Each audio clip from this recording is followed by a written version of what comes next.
द्वितीय अध्याय सांख्य एवं योग, ब्रह्म ज्ञान एवं इसकी प्राप्ति की विधि। श्री कृष्ण ने तब उसे संबोधित किया जिसकी आंखें अश्रुओं के कारण धुंधली हो रही थी और जो व्यथा एवं निरुत्साह से वशीभूत हो गया था। श्री कृष्ण ने कहा, हे अर्जुन, इस कठिन क्षण में तुम पर यह विषाद कहाँ से आया, जो कि एक आर्य के लिए अनुचित, अकीर्तिकर और स्वर्ग की प्राप्ति में बाधक है। ये संबंधी तुम्हारे भयंकर शत्रु हैं और इनका एकमात्र उद्देश्य तुम्हारी आत्मा की शक्ति को नष्ट करना है। इन शत्रुओं पर दया भाव रखना अनुचित है। हे पार्थ, अपुरुषार्थ के आगे समर्पण मत करो, यह तुम्हारे लिए उचित नहीं। हृदय की इस तुच्छ दुर्बलता को त्याग दो और जागो, युद्ध करो। अर्जुन ने कहा, हे मधुसूदन, हे शत्रुओं को नष्ट करने वाले श्री कृष्ण, इस युद्ध में भीष्म और द्रोण ऐसे जन जो पूजनीय हैं, उन पर अपने बाण किस प्रकार छोड़ सकूंगा। अपने महान गुरुजनों का वध करने से दूषित हुए जीवन की अपेक्षा मेरे लिए भिक्षा मांगकर जीवन यापन करना कहीं श्रेष्ठ होगा। यदि मैं इन गुरुजनों का वध कर दूं, जो धन एवं संपत्ति के लिए संकल्प किए हैं, तो निश्चय ही धरती पर प्राप्त होने वाला समस्त भौतिक सुख मेरे लिए भयानक रूप से रक्त रंजित होगा। मैं यह निर्णय नहीं कर पा रहा कि कौन सा उद्देश्य अधिक उपयुक्त होगा, उनका हमें जीतना या फिर हमारा उन्हें जीतना। हमारे विरुद्ध धृतराष्ट्र के पुत्र खड़े हैं, जिनकी मृत्यु हमारे जीवन को निरर्थक बना देगी। मेरी आंतरिक प्रकृति दुर्बल सहानुभूति और दया से ढकी होने और मेरा मन कर्तव्य के विषय में भ्रमित होने के कारण मैं आपसे विनती करता हूँ कि मुझे सही मार्ग दिखाएं। मेरे लिए किस मार्ग पर जाना सही है? मैं आपका शिष्य हूँ, मुझे अपनी शरण में ले लीजिए। मुझे ऐसा कुछ भी नहीं दिख रहा है जो मेरे इस अंदर के कष्ट को दूर कर सके।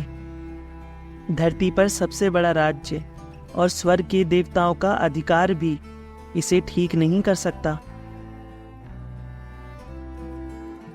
श्री कृष्ण से इस प्रकार कहने के पश्चात अर्जुन ने श्री कृष्ण के सामने घोषणा कर दी कि मैं युद्ध नहीं करूंगा। हे भारतवंशी, श्री कृष्ण ने दोनों सेनाओं के बीच शोक करते हुए अर्जुन से हंसते हुए कहा, तुम उनके लिए शोक कर रहे हो जो तुम्हारे शोक के योग्य नहीं है। बुद्धिमान व्यक्तियों जैसे तर्क देते हो, पर वास्तव में मूर्खतापूर्ण बातें करते हो पार्थ। वास्तव में बुद्धिमान व्यक्ति ना तो उनके लिए शोक करता है जो जीवित हैं और ना ही उनके लिए जो चले गए हैं। वृक्ष के कुछ पत्ते झड़ जाएं या नए उगाएं, उसको दुख या आनंद का कारण नहीं कहा जाता। पत्तों के जीवन का उद्देश्य और उनके जन्म का अर्थ केवल वृक्ष को जीवित रखना होता है। वैसे ही मनुष्य के जन्म और जीवन का कारण वास्तव में समाज का सुख है।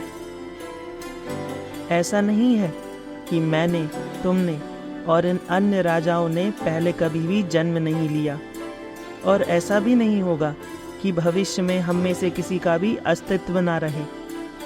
जिस प्रकार शरीर को धारण करने वाली हमारी आत्मा बचपन, युवावस्था और वृद्धावस्था से होकर निकलती है, उसी प्रकार यह दूसरे शरीर में चली जाती है। इसी कारण बुद्धिमान व्यक्ति कभी भी व्याकुल नहीं होता।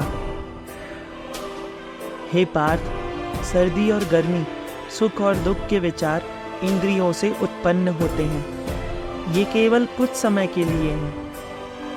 हे पार्थ, इन्हें धैर्य के साथ सहन करो। वह व्यक्ति जो इन विचारों से विचलित नहीं होता, वह जो सुख और दुख में शांत रहता है, केवल वही व्यक्ति ही अमरता को प्राप्त करने के योग्य होता है। सृष्टि का मूल सिद्धांत यही है। यदि व्यक्ति सुख को जानता है तो उसे दुख को भी जानना होगा। जो गर्मी का अनुभव करता है उसे ठंड का भी अनुभव करना होगा। यदि सृष्टि में केवल गर्मी या केवल ठंड रहे, केवल सुख या केवल दुख, तो वह जीवन किस प्रकार का जीवन होता? ऐसे नीरस और फीके जीवन का क्या लाभ? जीवन में तो सदैव ही कुछ न कुछ अलग होते ही रहना चाहिए। असत्य वस्तु का कोई अस्तित्व नहीं है, सत्य का कोई अभाव नहीं है। इन दोनों का अंतिम सत्य ज्ञानीजन जानते हैं। इंद्रियां कहती हैं कि जो पुष्प कभी पैदा नहीं हुआ उसने कोई सुगंध नहीं बिखेरी। जो वस्तुएं कभी वास्तविक नहीं थीं, वे सदा ही अस्तित्वहीन रही हैं। परंतु बागीचे का गुलाब अपनी सुगंध से और आकाश के तारे अपनी टिमटिमाहट से अपनी वास्तविकता की घोषणा करते हैं। पर जो सत्य देखना जानते हैं वे जानते हैं कि ये दोनों ही बातें झूठ हैं, क्योंकि गुलाब मुरझा जाएगा और कई सितारे जो आसमान में टिमटिमाते हैं लंबे समय से अस्तित्व खो चुके हैं। क्या कोई वस्तु अस्तित्वहीन हो सकती है? एक बुद्धिमान व्यक्ति केवल उसी को सत्य मानता है जो कभी भी परिवर्तित नहीं होता। केवल बुद्धिमान व्यक्ति ही वास्तविक और अवास्तविक का रहस्य जानता है। जैसे कि सागर जो लहरों के बिना भी मौजूद रह सकता है, परंतु लहरें सागर के बिना उत्पन्न हो ही नहीं सकती। सागर वास्तविक पदार्थ है, परंतु लहरें सागर पर कुछ समय के लिए ही मौजूद हैं। लहरें तो आती और जाती हैं। लहरों के आने जाने को दुख का कारण नहीं माना जाता। अविनाशी तो उसे जानो जिसके द्वारा प्रत्येक वस्तु इस जगत में उपस्थित है। इस अविनाशी का नाश करने में कोई भी समर्थ नहीं है। ये शरीर रूपी वस्त्र नाशवान कहे गए हैं, परंतु इनमें रहने वाली आत्मा तो सनातन है, अर्थात अजन्मी है, अविनाशी है और अनंत है। इस ज्ञान के साथ हे पार्थ तुम युद्ध करो। जो व्यक्ति समझता है कि आत्मा किसी को मारती है तथा जो ऐसा सोचता है कि इसे मारा जा सकता है, वास्तव में इनमें से किसी को भी सत्य का ज्ञान नहीं होता। आत्मा ना तो किसी को मारती है और ना ही ये स्वयं मरती है। यह आत्मा ना तो कभी जन्म लेती है, ना ही कभी मरती है, ना एक बार अस्तित्व में आने के पश्चात पुनः कभी नष्ट होती है। यह अजन्मी, शाश्वत, अपरिवर्तनशील और सदा समान है। शरीर के मर जाने पर यह नहीं मरती। जो व्यक्ति यह जानता है कि यह आत्मा अविनाशी है, वह वास्तव में यह कैसे सोच सकता है कि यह आत्मा किसी अन्य आत्मा के विनाश का कारण बन सकती है। जिस प्रकार एक व्यक्ति अपने पुराने वस्त्रों को त्याग कर नए वस्त्रों को पहन लेता है, उसी प्रकार आत्मा भी एक शरीर को त्याग कर दूसरे शरीर में वास करने लगती है। नैनं छिन्द्यन्ते शस्त्राणि नैनं दहति पावका न चैनं क्लेदन्त्यापो न शोष्यति मारतः। आत्मा ना शस्त्रों से छेदी जा सकती है और ना अग्नि से जलाई जा सकती है। न जल उसे निर्बल कर सकता है और ना ही पवन उसे सुखा सकती है। आत्मा शरीर में रहते हुए भी अमर है। शरीर की हत्या की जा सकती है, किंतु आत्मा की हत्या नहीं की जा सकती। आत्मा तो सर्वव्यापी है, अचल है, अमर है, स्थिर है, सनातन है। जिस प्रकार मनुष्य पुराने वस्त्र का त्याग करके नए वस्त्रों को धारण करता है, वैसे ही आत्मा पुराना शरीर छोड़कर बार बार नया शरीर धारण करती है।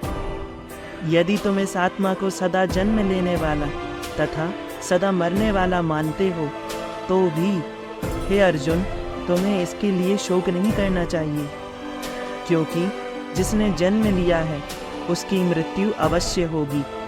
और जो मर गए हैं उनका पुनः जन्म लेना निश्चित है। ऐसा जानते हुए भी तुम शोक क्यों करते हो? सभी प्राणियों का प्रारंभ छिपा हुआ है, उनका वर्तमान प्रकट है तथा अंत भी गोपनीय है। हे अर्जुन, तब इस सत्य का शोक क्यों किया जाए? कुछ लोग आत्मा को आश्चर्य से देखते हैं, इसी प्रकार दूसरे इसे अद्भुत बताते हैं। कुछ और लोग आत्मा के विषय में सुनते हैं कि यह आश्चर्यजनक है, तथा कुछ ऐसे लोग हैं जो आत्मा के विषय में सब कुछ सुनकर भी इसे बिल्कुल नहीं समझते। हे पार्थ, वह जो समस्त शरीरों में निवास करता है अमर है, इसीलिए किसी अविनाशी जीव के लिए शोक मत करो। अपने व्यक्तिगत धर्म की दृष्टि से भी तुम्हें अंदर से डगमगाना नहीं चाहिए। एक क्षत्रिय के लिए धर्म युद्ध से बढ़कर दूसरा कोई शुभ कर्तव्य नहीं है। एक शक्तिशाली योद्धा जो अपनी मातृभूमि की गोद में पाला पोसा गया है, उस मातृभूमि की रक्षा करने और उसके हितों के विषय में सोचने के लिए उसे कभी भी डगमगाना नहीं चाहिए। हे पार्थ, क्षत्रिय भाग्यवान है जब इस प्रकार का धर्म युद्ध स्वयं ही उनके भाग्य में प्राप्त हो गया है। इसमें उन्हें स्वर्ग का खुला द्वार प्राप्त होता है। क्षत्रिय का कर्तव्य है धर्म के लिए युद्ध करना, और जब एक व्यक्ति अपने धर्म को निभाता है तब परमात्मा उसे उत्तम गति प्रदान करते हैं। परंतु यदि तुम अपने ही माने सुख के लिए इस धर्म युद्ध को लड़ने से इनकार करोगे, तब तुम अपने धर्म और कीर्ति को त्यागने के कारण पाप करोगे। आने वाले अनंत कालों तक मनुष्य सदा ही तुम्हारी निंदा करेंगे। एक आदरणीय व्यक्ति के लिए उसका नाम मिट्टी में मिल जाना वास्तव में मृत्यु से भी बुरा है। महारथी योद्धा मानेंगे कि तुमने भय के कारण युद्ध का त्याग किया है। इस प्रकार जो लोग तुम्हें अत्यधिक सम्मान की दृष्टि से देखते थे, उनके लिए अब तुम उतने सम्मान के पात्र नहीं रहोगे। तुम्हारे शत्रु तुम्हारी शक्तियों को नकार कर ना कहने योग्य शब्दों में तुम्हारी निंदा करेंगे। इससे अधिक कष्टदायक और क्या हो सकता है? यदि तुम वीर गति को प्राप्त करते हो तो तुम स्वर्ग को प्राप्त करोगे, और यदि विजय प्राप्त करोगे तो पृथ्वी के राज्य का आनंद उठाओगे।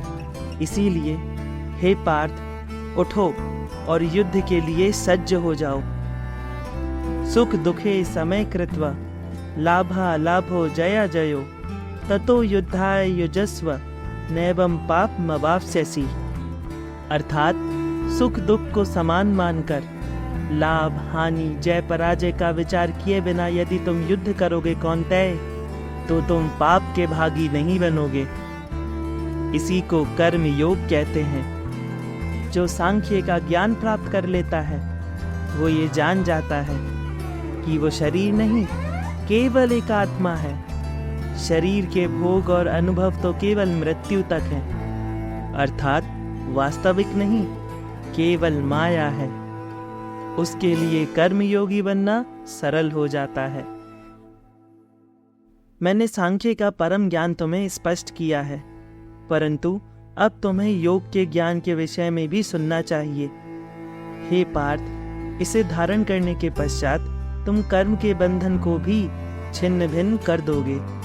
कर्मयोग के मार्ग में मुक्ति के लिए किए गए अपूर्ण प्रयास नष्ट नहीं होते और ना ही इससे कोई विपरीत प्रभाव पड़ता है। इस सच्चे धर्म का थोड़ा सा अभ्यास भी महान भय से, अर्थात जन्म और मृत्यु के बार बार आने जाने से जो कष्ट होता है, उससे व्यक्ति की रक्षा करता है।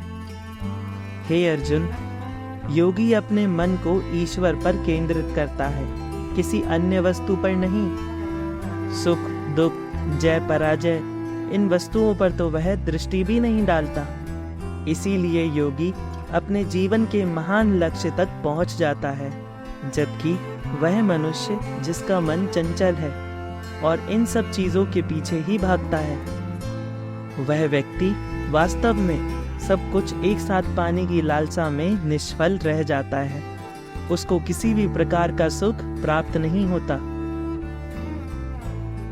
हे पार्थ, जो लोग शक्ति और शारीरिक सुखों में अटके रहते हैं और जिनकी बुद्धि आध्यात्मिक ज्ञान से वंचित होती है, विज्ञान की गहरी अवस्था में कभी नहीं पहुंच पाते। वे वेदों की प्रशंसा को केवल मनोरंजन मानते हैं। उनका असली स्वभाव शारीरिक सुखों की तरफ ही होता है और वे स्वर्ग को अपना सबसे बड़ा लक्ष्य मानकर भोग और शक्ति के लिए कई यज्ञ करते हैं। ऐसे लोगों को अपनी इच्छाओं के चलते बार बार जन्म लेना पड़ता है। परमात्मा की ओर गति नहीं हो पाती उनकी। वेद 3 प्रकार के गुणों का वर्णन करते हैं। हे अर्जुन, इन तीनों गुणों और द्वंद्वों से खुद को मुक्त कर लो। हमेशा शांत रहो, फल की चिंता मत करो और अपने आप को आत्मा के रूप में जानो।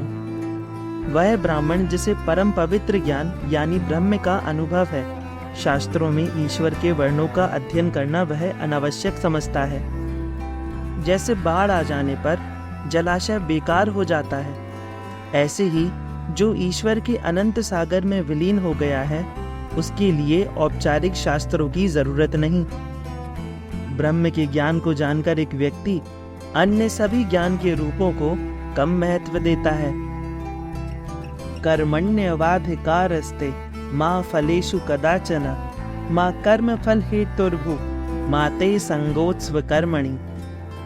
तुम्हारा अधिकार तो केवल कर्म करने का है, फल तो ईश्वर के हाथ में है। इसीलिए ना कर्म से भागना उचित है और ना फल की आशा रखना उचित है। हे अर्जुन, परमात्मा के साथ आनंद में रहकर सफलता या असफलता की चिंता किए बिना अपने कर्तव्यों को निभाओ। जैसे रेत के नीचे एक नदी बहती है, वैसे ही मानसिक संतुलन को बनाए रखो। हर स्थिति में समान रहना ही योग है। जो इसे बनाए रखता है वह योगी है। सकाम कर्म बुद्धि के मार्गदर्शन से जुड़े कर्म की तुलना में बहुत ही निम्न स्तर का है। इसीलिए हे धनंजय, हमेशा मार्गदर्शन करने वाली बुद्धि की शरण लो। जो लोग केवल फल की प्राप्ति के लिए कर्म करते हैं, वे बहुत ही दुखी होते हैं। अगर गहन विचार करोगे पार्थ, तो ये अवश्य समझ जाओगे कि मनुष्य के सारे दुखों का कारण केवल उसकी अपेक्षाएं हैं। जो व्यक्ति ब्रह्म ज्ञान से जुड़ जाता है, वह इसी जीवन में पाप और पुण्य दोनों के प्रभावों से मुक्त हो जाता है। इसीलिए योग और ईश्वर से मिलन के प्रति स्वयं को समर्पित कर दो। योग तो सही तरीके से कर्म करने की कला है। जिन्होंने अपने मन को काबू कर लिया है, वे अनंत ज्ञान में डूब जाते हैं और उन्हें किसी भी कर्म फल में कोई दिलचस्पी नहीं रहती। इस तरह वे पुनर्जन्म के इस चक्र से मुक्त हो जाते हैं और वे एक ऐसी अवस्था को प्राप्त करते हैं जिसमें उन्हें संतोष के अलावा और कुछ भी प्राप्त नहीं होता। उनका मन सुख और शांति से भर जाता है। संसार के इन समस्त दुखों का उन पर कोई प्रभाव नहीं पड़ता। वे जानते हैं इस जीवन में मिलने वाले सुख दुख वास्तविक नहीं, केवल माया है। जब तुम्हारी बुद्धि संसार रूपी इस माया के अंधकार को भेद लेगी, तो तुम सुनी सुनाई बातों के विषय में अधिक विचार नहीं करोगे। जब तुम्हारी बुद्धि समाधि के आनंद में स्थित हो जाएगी, तब तुम्हें अंतिम योग प्राप्त होगा। हे केशव, स्थिर बुद्धि वाले व्यक्ति के क्या लक्षण होते हैं? वह किस प्रकार के कर्म करता है? हे पार्थ, जब कोई व्यक्ति मन की सभी इच्छाओं को पूरी तरह से त्याग देता है और आत्मा में ही संतुष्ट रहता है, तब उसे स्थित प्रज्ञ कहा जाता है। जिसकी चेतना दुख आने पर ना तो चिंताओं से परेशान होती है और ना ही सुख के प्रति आकर्षित होती है, और जो सांसारिक राग, भय और क्रोध से मुक्त होता है, उसे स्थित प्रज्ञ मुनि कहा जाता है। ऐसा व्यक्ति जो हर स्थिति में प्रसन्न रहता है, ना तो किसी शुभ घटना के घट जाने पर उत्तेजित होता है और ना ही अशुभ घटना के घटने पे परेशान होता है, वह स्थित प्रज्ञ होता है। जैसे कछुआ अपने अंगों को समेट लेता है, वैसे ही जब योगी अपनी इंद्रियों पर पूर्ण रूप से नियंत्रण कर लेता है, तब उसे स्थित प्रज्ञ कहा जाता है। सिर्फ शारीरिक इच्छाओं को पूरा करने वाला व्यक्ति कुछ समय के लिए तो इनसे दूर हो सकता है, लेकिन उसकी लालसा समाप्त नहीं होती। परंतु जो परमात्मा का साक्षात्कार कर लेता है, वह उन इच्छाओं से भी मुक्त हो जाता है। हे पार्थ, चंचल मन एक बुद्धिमान व्यक्ति को भी भ्रमित कर सकता है। जो व्यक्ति अपनी सभी इंद्रियों पर विजय प्राप्त करके अपनी आत्मा को भगवान के साथ जोड़ता है, वह अपने परम लक्ष्य के रूप में मुझ पर एकाग्रचित रहता है। ऐसे योगी का ज्ञान स्थित हो जाता है, जिसकी इंद्रियां उसके नियंत्रण में होती हैं। फल की इच्छा से कामना जन्म लेती है, और कामना का तो स्वभाव है हमेशा असंतुष्ट रहना। असंतोष से क्रोध उत्पन्न होता है, और क्रोध से मोह का जन्म होता है। मोह के कारण व्यक्ति आचार और व्यवहार का ज्ञान ही भूल जाता है। ज्ञान के जाने से बुद्धि चली जाती है, अनुचित प्रकार के कार्य होने लगते हैं, और समाज ऐसे व्यक्ति का शत्रु बन जाता है, और अंत में ऐसे मनुष्य का पूर्णतः पतन हो जाता है। आत्मनियंत्रित व्यक्ति जिसने अपनी इंद्रियों को वश में कर रखा है, बिना राग और द्वेष के स्थिर शांति प्राप्त करता है।